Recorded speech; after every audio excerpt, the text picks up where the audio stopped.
రే ఏమైందిరా? అప్పుల పాలు అయిపోయినా బతకాలం లేదు. ఒరే అప్పులు ఎవరికి లేవరా? నాకు లేవా, ఈడికి లేవా? ఈడికైతే ఊర్లో 50,000 అప్పు ఉంది, అయినా సరే సిగ్గు లేకుండా తిరుగుతున్నాడు. నీకేట్రా? నీకెంత అప్పు ఉంది? 10 లక్షల వరకు ఉంది మాయా. అవునా? ఆ తాడు అయిపోద్దేమో, ఈ తాడు పడుకోమాయా.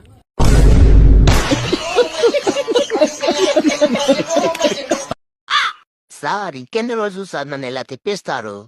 తీసుకున్న లోన్ ఎప్పుడు కడతారు సార్? డబ్బులు అన్నప్పుడు కడతానండి. మీరు లోన్ తీసుకున్నప్పుడు కొంచెమైనా సిగ్గు అనిపించలేదా మీకు? దేనికి సిగ్గు? నేనేం బట్టలు లేకుండా వెళ్ళి లోన్ తీసుకోలేదు కదా.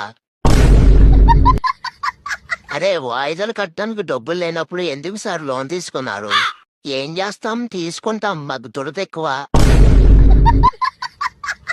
మీ దురద తీర్చుకోవడానికి మా బ్యాంకే దొరికిందా సార్?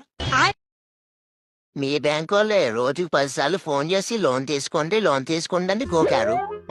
మీరంతలా గోకితే మేము ఊరుకుంటామా? మాకు దురద ఎక్కువ, అందుకే తీసుకుని ఇప్పుడు మీ చేత గోకించుకుంటున్నాం. వేసేసాడు, బాగా వేసేసాడు.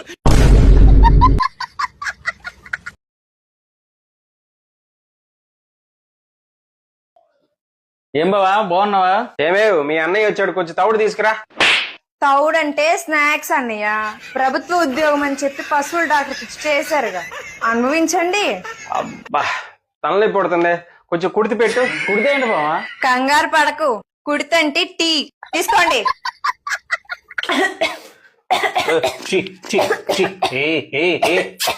ఓ ఓ ఓ ఓ ఓ ఓ ఓ ఓ. నిన్ను చూస్తుంటే జాలేస్తుందో చెల్లి అన్నట్టు చెప్పడం మర్చిపోయింది చెల్లి. రేపు అమ్మ నాన్నలు ఇక్కడికి వస్తున్నారు. ఇంకేమి మీ అమ్మ నాన్న వస్తున్నారు కదా, ఎండుగడ్డి తెమ్మంటావా పచ్చిగడ్డి తెమ్మంటావా? ఎండుగడ్డి పచ్చిగడ్డి అంటే ఏంటనే నీ డౌట్? వెజ్జా నాన్ వెజ్జా అని అర్థం.